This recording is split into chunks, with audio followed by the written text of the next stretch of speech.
កាច់ងាយភ័យទេអូនរើសវិញ្ញាសារើសវិញ្ញាសាបានតលតែរើសជំនួយការមួយសិនដើម្បីវិភាសាពីគ្រោះយោបល់គ្នា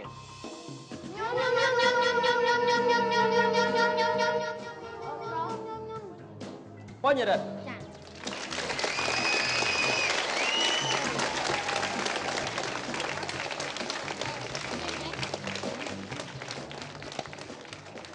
ទឹកប្រាក់របស់បងប្អូនដែលបានឈ្នះនៅក្នុងកម្មវិធីយើងថ្ងៃនេះ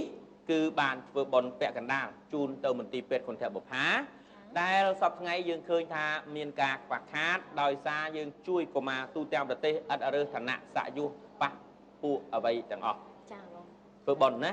អរគុណអញ្ចឹងឆ្លើយបានច្រើនបានខ្លួនឯងក៏ច្រើនគុណធបុប្ផាក៏ច្រើនជូនពរណាចាសូម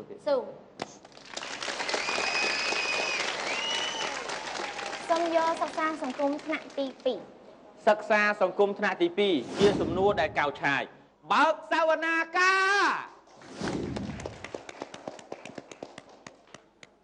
នៅលើទង់ព្រះមហាក្សត្រមានតួអង្គ3ពាក្យតើអ្វីខ្លះនៅលើទង់ព្រះមហាក្សត្រមានតួអង្គ3ពាក្យតើអ្វីខ្លះសំណួរសួរមកអញ្ចឹងអត់ចេញចម្លើយបងខ្ញុំឆ្លើយហ្មងបាទត្រូវឆ្លើយហ្មងនៅលើទង់ព្រះមហាក្សត្រមានតួអង្គ3ពាក្យគឺព្រះចៅក្រុងកម្ពុជា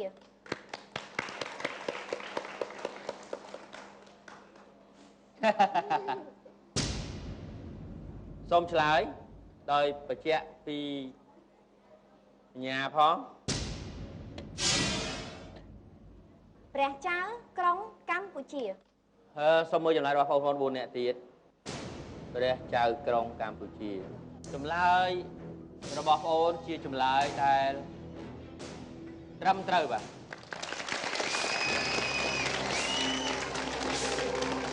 សូមមើលវិញ្ញាសាទី2វិញ្ញាសាអីជំនាញខាងអីភាសាខ្មែរវិទ្យាសាស្ត្រសិក្សាសង្គមទាំងអស់អត់តែគណិតមួយទេសូមយកភាសាខ្មែរថ្នាក់ទី1ភាសាខ្មែរថ្នាក់ទី1បាសជើងឬមិនបាសជើងសំណួរគឺ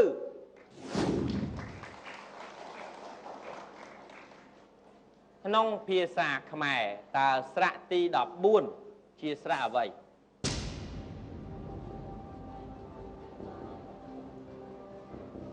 ក្នុងភាសាខ្មែរតើស្រៈទី14ស្រៈនិស័យសួរនេះស្រៈនិស័យហើយបើគេសួរស្រៈពេញតួគេថាស្រៈពេញតួ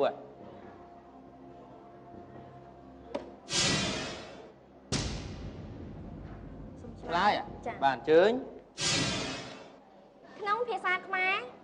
ស្រៈទី14គឺជាស្រៈអៃរាប់តិចមើលអូនរាប់តិចអូយបងរាប់ចឹងរាប់អត់ត្រូវខ្ញុំភ័យមកចាសូមមើលចម្លើយរបស់បងប្អូន4នាក់នៅតុស្រៈអៃចម្លើយឆ្លើយថាស្រៈអៃជាចម្លើយដែលមិនខុសនោះទេបាទនាងកញ្ញាប្រិមិត្តអ្នកទស្សនាជាទីមេត្រីកម្មវិធីតអ្នកឆ្លាតជាងសិស្សថ្នាក់ទី5នេះទេសូមពេលសម្រាប់មួយផ្លែសិនអូនរើសជំនួយមួយថ្មីមកទៀត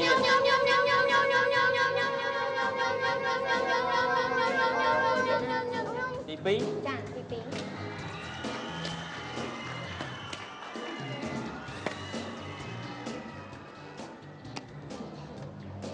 អូនលីណុចអាចភាសាគ្នាជាមួយនឹងបងហើយជួយបងផងណាបងយ៉ាណាក់បែកញើអីកំភៃអូនកំភៃជាចាត់ទុកថាជាលបែងកំសាន្តទេណាដូចយើងលេងហ្គេមនឹងទូរស័ព្ទចឹងចោះណុចជំនាញខាងអីជាងគេភាសាខ្មែរសិក្សាសង្គមចាសូមសិក្សាសង្គមថ្នាក់ទី5ទី5ដូចជាអត់មានទេអូមានដែរនោះថាលេងសិក្សាសង្គមថ្នាក់ទី5សំណួរគឺតើព្រះបាទសូរ្យវរ្ម័នទី2កសាងប្រាសាទអ្វីព្រមមហាក្សត្រខ្មែរយើងមួយចំនួនសម័យអង្គរទី1គឺកសាងប្រាសាទដើម្បីឧទ្ទិសធ្វើបុណ្យទានទី2គឺពង្រីកទឹកដីនេះខ្ញុំសូមឆ្លើយព្រះបាទសូរ្យវរ្ម័នទី2បានកសាងប្រាសាទអង្គរវត្ត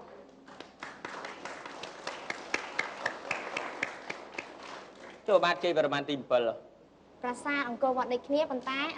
ព្រះបាទសូរ្យវរ្ម័នគាត់កសាងអត់ទាន់ហើយបន្តដល់ព្រះបាទសូរ្យវរ្ម័នទី 7 សាងសង់បានមិនចប់ចុះបាទយួនសួរទៀតអត់ដឹងទេសួរទៀតអត់ដឹងទេណាជប់ដឹងហើយសូមមើលចម្លើយរបស់លីណុចប្រាសាទអង្គរវត្តដែរលីណុចច្បាស់ទេចាប៉ុន្មានភាគរយ 100%សូមមើលចម្លើយរបស់បងប្អូន4អ្នកនឹងតុកកទាំងអស់ចម្លើយកជាចម្លើយដែលចូលរួមអបអរសាទរ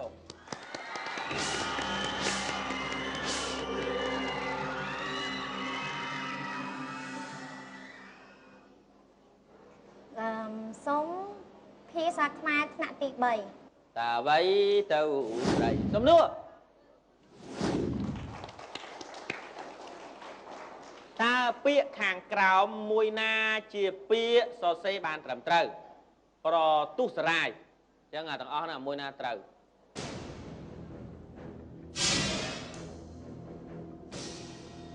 ជំនួយរបស់បងអូនមាន3ដូចមើលចម្លងតាមនិងសង្គ្រោះខ្មែរយើងមានពាក្យប្រទុះហើយនឹងប្រទុសរាយ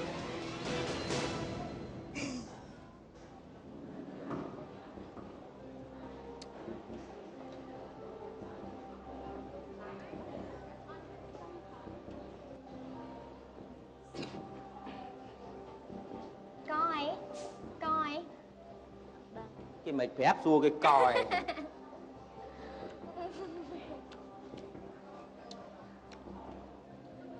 ទុសរាយខ្ញុំកំពុងផ្ទុះសរាយអត់ទេបងណាញ់អូនអើយសុំឆ្លើយបាយមកខ្ញុំឡាយអី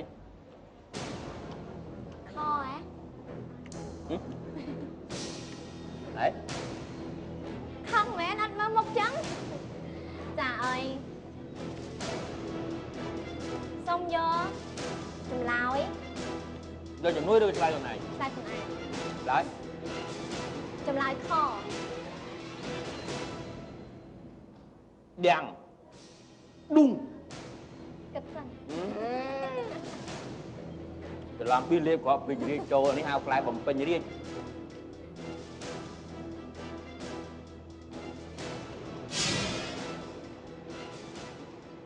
ចម្លើយសុំឆ្លើយជាមួយនឹងចម្លើយខដោយខប្រទុសរាយខយើងដូចយើងខសាច់ជ្រូកហ្នឹងឯងចាខសាច់ជ្រូកសូមមើលចម្លើយរបស់បងប្អូន4នាក់សូមមកអរសាទរ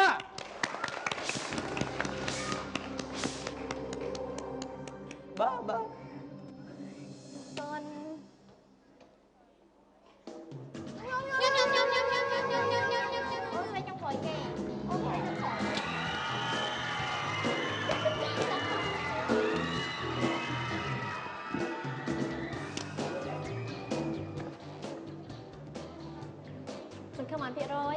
100%ជំនាញខាងអីជាងគេវិទ្យាសាស្ត្រនាងខ្ញុំសូមយកវិទ្យាសាស្ត្រថ្នាក់ទី 4 សំណួរគឺ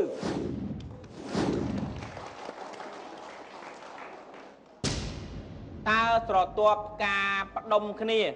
ហៅថាអ្វីស្រទាប់ការដែលវាផ្ដុំគ្នាគេហៅថាអ្វីអត់មានចម្លើយណាបងឆ្លើយមកឆ្លើយមកជំនួយនៅទាំង3តបបណ្ដុំ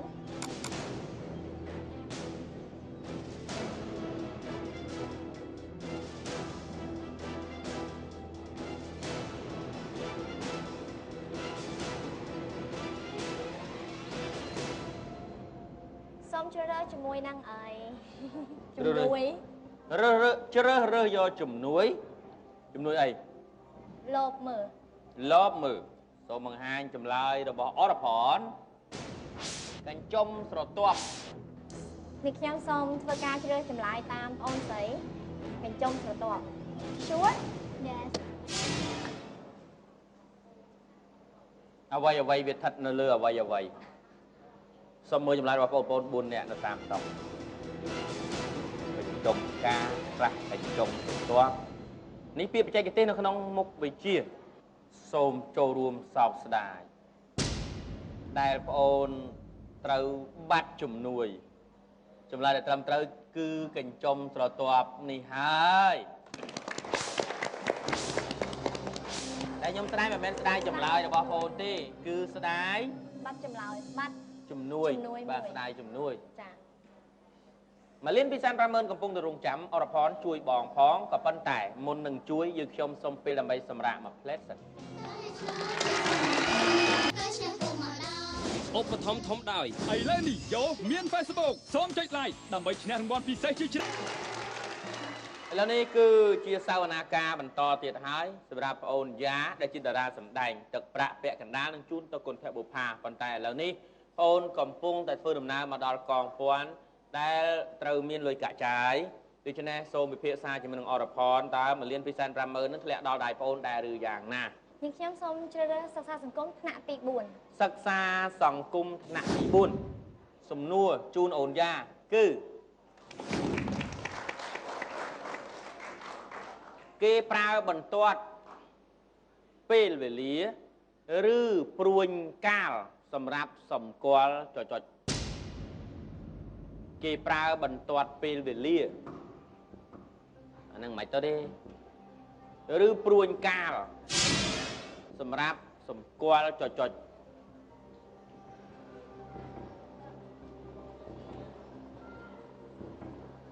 ចេះព្រួញកាលហ្នឹងចាព្រួញកាលហ្នឹងរៀងមកទៅភ្លេចបាត់អីគេប្រើបន្ទាត់ពេលវេលាឬព្រួញកាលសម្រាប់សម្គាល់ពេលវេលា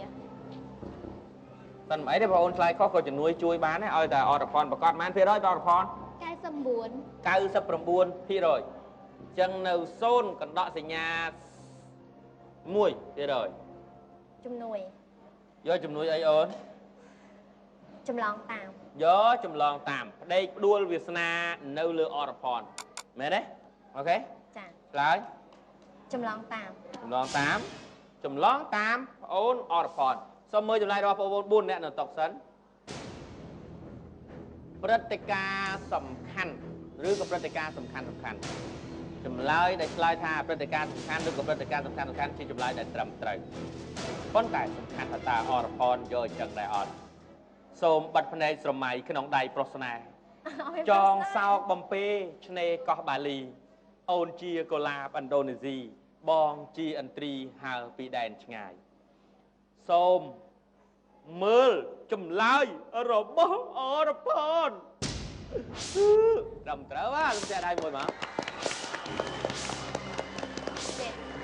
អរគុណច្រើនអរផនដែលបានជួយឆ្លើយជួយបងមកសំណួរនេះសូមជួយទៅកន្លែងចុះ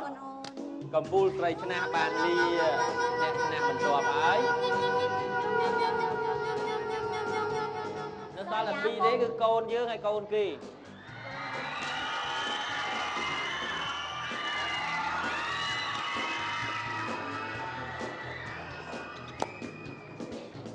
ហើយយកអត់ហៅកូនយើងមកទេថ្ងៃហ្នឹងហ៎មិនហៅតាបងហៅតដល់សំណួរហ្នឹងដែលត្រូវហៅដែរខ្លាចតែវាត្រូវទៅតំណឹងឯងបងច្បាស់ខ្លួនឯងចាំឆ្លើយណាលុយ1លាន2សែននៅក្នុងដៃណាកុំឲ្យបាត់ណាចាសូមវិភាសានេះឬវិភាសាភាសាខ្មែរសូមភាសាខ្មែរថ្នាក់ទី5ភាសាខ្មែរថ្នាក់ទី5សំណួរគឺ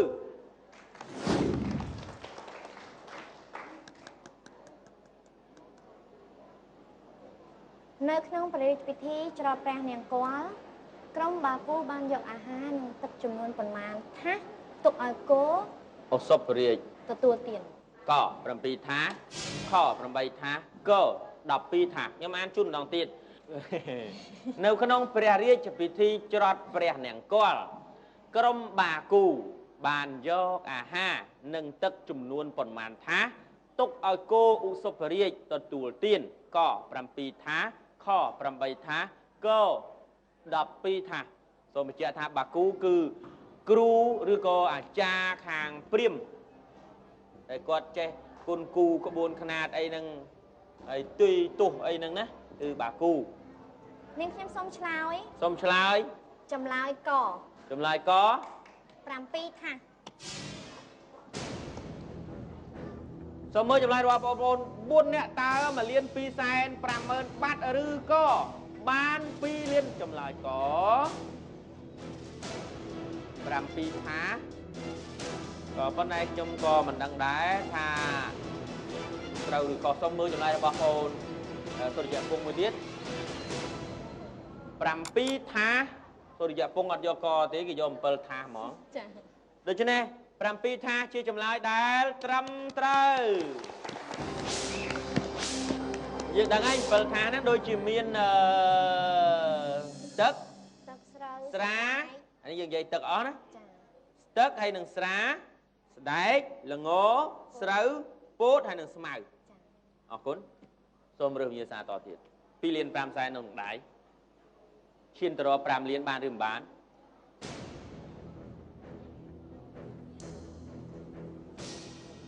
គណិតវិទ្យាថ្នាក់ទី2សំណួរគណិតវិទ្យាថ្នាក់ទី2ជូនអូនយ៉ាសំណប់ចិត្តគឺតើក្រដាសប្រាក់ប៉ុន្មានរៀលដែលមានរូបវិមានឯករាជ្យ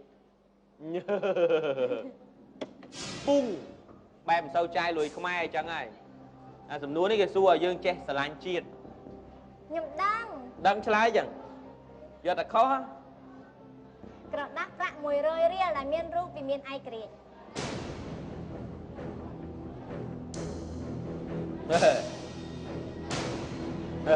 ក្រដាសប្រាក់100រៀលដែលមានរូបវិមានឯករាជ្យ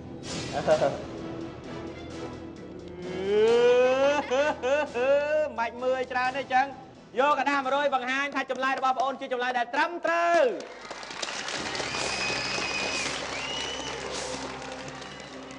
ណែកុំមើលងាយលុយ100ខ្ញុំមិនដែលចោលទេព្រោះអីជួនកាលយើងត្រូវការចាំបាច់ត្រូវការបញ្ញាប់ឲ្យទៀតថាបងឡាយផ្លូវបងអីហ្នឹងគឺត្រូវយកលុយនឹងឯងយើងនៅឡៃចាំអាប់យូរខាតពេលជួនកាលដោយសារយើងគិតមើលងាយលុយហ្នឹងថា100វាតិចហ្នឹងត្រូវខាតពេលជួនកាលទៅកាត់សក់ការគេអត់ទាន់គេស្ដីឲ្យគេកាត់លុយអស់$200វិញក៏មានដែរអញ្ចឹងគុណបុណ្យណាលុយនេះគឺមានតម្លៃទោះបីលុយល្អិតក៏ដោយអរគុណច្រើនសូមឲ្យសុរិយពងទៅកន្លែងចុះហើយយើងខ្ញុំមិនទាន់ផ្ដល់ឱកាសឲ្យបងរើសវិញ្ញាសាទេយើងខ្ញុំសូមពេលសម្រាប់ជួបអ្នកឧបត្ថម្ភកម្មវិធីសិនបាទទេបងអូននឹងទៅដល់20លានហើយទឹកប្រាក់របស់បងអូននៅពេលនេះគឺចំនួនគេហៅថាចំនួនគឺថា5លាន10លានកំពុងតែរងចាំបើបងអូនបាន10លានចឹងចែកគុណធម៌បានម្នាក់5លានចា៎តែបើបងអូនជប់លេងឥឡូវបងអូនបាន5លានចឹងចែកគុណធម៌បាន2នាក់ហ្នឹងម្នាក់5លាន2លាន5សែនណាអត់ទេបងចង់យកឲ្យច្រើនជាងហ្នឹងចែកគាត់បានកាន់តែច្រើនបាទប៉ុន្តែគិតផងណាកុំឲ្យចំណេញចង់ចំណេញដាច់ចំណងណាចាចាបងអរគុណអាយ៉ាមើលយូរទៅស្អាតតាចាបងស្អាតគួរឲ្យស្រឡាញ់នៅសារកូនយើងទេកូន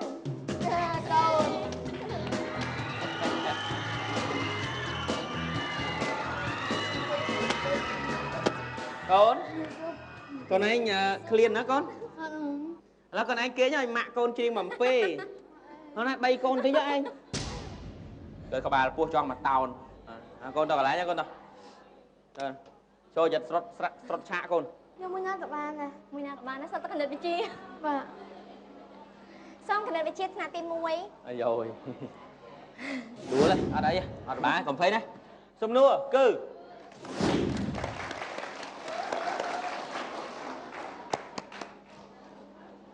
តើពាក្យជីនេះសើចម៉ែវានេះឃើញកលេចទៅមុខប្តីស្អាត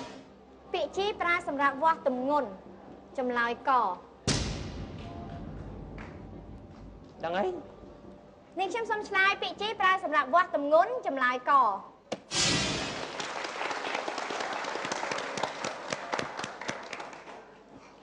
ដូចជាអីក្រាមដូចជាក្រាមមិនជីគេនិយាយជីឲ្យទៀតស្អីខ្លះគេគិតជាជីទម្ងន់អីខ្លះថ្លឹងរបស់អីអញ្ចឹងគេគិតជាក្រាមគិតជាក្រាមបាត់ជីអានេះជីនេះអសជីហ្នឹងកាត់ជីកាត់ចាអូអសជីហ្នឹងកាត់គិតជាក្រាមចាអូវ៉ាវគិតជាអំណាងល្អណាស់ បាទបើត្រូវអានេះបែបប្រហែលជាខ្មោចឲ្យច្រើនជាង ត្រូវហើយបងចម្លើយខ្ញុំដឹងត្រូវហ្មង ជីគិតជាក្រាមហ្មង ខ្ញុំយកសពឃើញយប់មិញ តើឃើញយំមិញ ចាគ្រូបាត់ជាយឲ្យ ឲ្យសាធុកណាសូមមើលចម្លើយរបស់កូនយើងឯងអើយក ូនអើយជីមកកូនកក សូមមើលចម្លើយរបស់បងប្អូន4នាក់ទៀតក៏ដែរសូមអបអរចម្លើយនេះបាទខ្ញុំបានសូមបញ្ជាក់ជូនថា G ដែលសួរនៅក្នុងសំណួរនេះមិនមែន G អក្សរ G ភាសាអង់គ្លេសទេតែចៃដន្យអីបងអូនចេះសម័យយកទៅចំកន្លែងត្រូវ G ហ្នឹងគឺក្រាមអញ្ចឹងមែនណាមកពីអក្សរកាត់ក្រាមភាសាអង់គ្លេសភាសាបារាំងថា Z ប៉ុន្តែ G នៅក្នុងទីនេះគឺ G ដែលគេច្រើនថ្លឹងមាសឬក៏ផ្លាទីនតែវាត្រូវនៅទម្ងន់ដូចគ្នាមាសមក G 2G អញ្ចឹងបានថានេះខ្ញុំថាក្រាមអូយមកខោទៅមិនទៅ អាហ្នឹងបានថាខ្មោចឲ្យមែនហើយរត់មកអោបម៉ាក់មួយមើលអូយខ្លាញ់មិនធ្វើចេះតោះឥឡូវកុំឲ្យនាំខាតពេលវេលាចង់ដឹងថាម៉ាក់វាឯងបាន200000 20លានដែរអត់ណា សាធុ ក្រិតជាថ្នាក់ទី4គឺភារិនទិញសៀវភៅ1ឡូថ្លៃ 24000 រៀលរួចលក់សៀវភៅវិញក្នុងមួយក្បាលថ្លៃ 2000 រៀលភារិនគិតថាគាត់ចំណេញត្រូវឬខុសបើច្បាស់ឆ្លើយជំនួយនៅច្បាស់អត់ ច្បាស់1លាន%តាហានីឆ្លើយយកលុយទៅផ្ទះទៅ អូនថាខុសដែរតែខ្លាចអស់លុយងំប្តីតែញ៉ាំទីនេះ អីទេឆ្លើយទៅកុំឈប់បងតែចិត្តចាប់ចឹងឈប់ខឹងណាចាប់ចឹងបងមានបញ្ញឹកថែម ខុស អំណាចរបស់បងអូនថា ខុស សូមមើលចម្លើយរបស់បងប្អូន4នាក់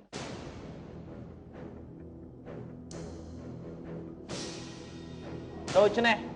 សូមកាត់សេចក្តីចម្លើយរបស់បងអូនស្រីយ៉ាដែលឆ្លើយនេះគឺខុសចម្លើយដែលត្រឹមត្រូវពិតប្រាកដគឺចម្លើយរបស់ កូន កិត្តិយសតើកិត្តិយសឆ្លើយថាម៉េចចម្លើយដែលត្រឹមត្រូវគឺចម្លើយរបស់កិត្តិយសតើកិត្តិយសឆ្លើយថាម៉េចសូមបង្ហាញចម្លើយរបស់កិត្តិយស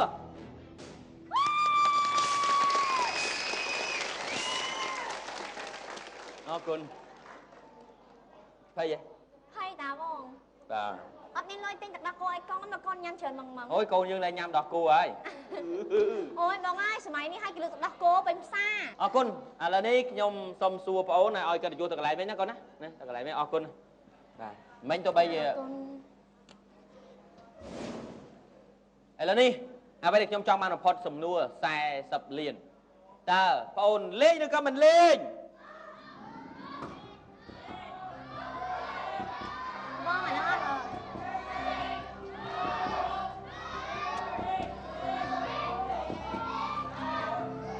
ខ្ញុំសួរទស្សនិកជនមួយសិនបងណាទស្សនិកជនឲ្យខ្ញុំលេងទៀតអត់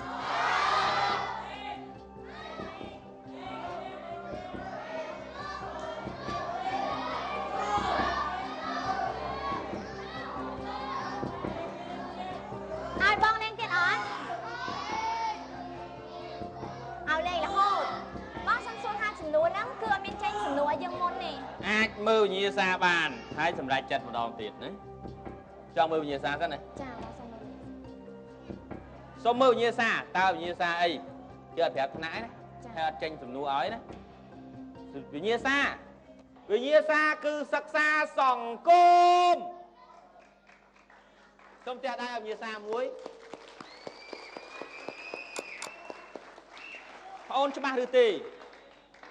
អត់មានជំនួយទេត្រូវ អត់មានជំនួយអ្វីទាំងអស់អត្តាហេអត្តណោនេថោខ្លួនទីពឹងខ្លួន ចាតាមពិតសិក្សាសង្គមខ្ញុំចេះច្រើនដែរខ្ញុំចង់លេងតែខ្ញុំមើលច្រឡំអត់ជឿជាក់ខ្លួនឯង គេថាកុំចេះតែហ៊ានម៉េចអូនម៉េច នាងខ្ញុំសូមមាញ់ឈប់ ជុំសួរ លេងហូមួយ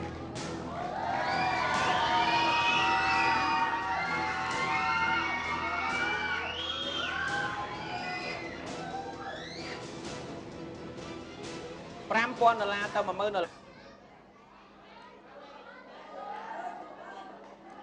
នេះខ្ញុំសូមបញ្ឈប់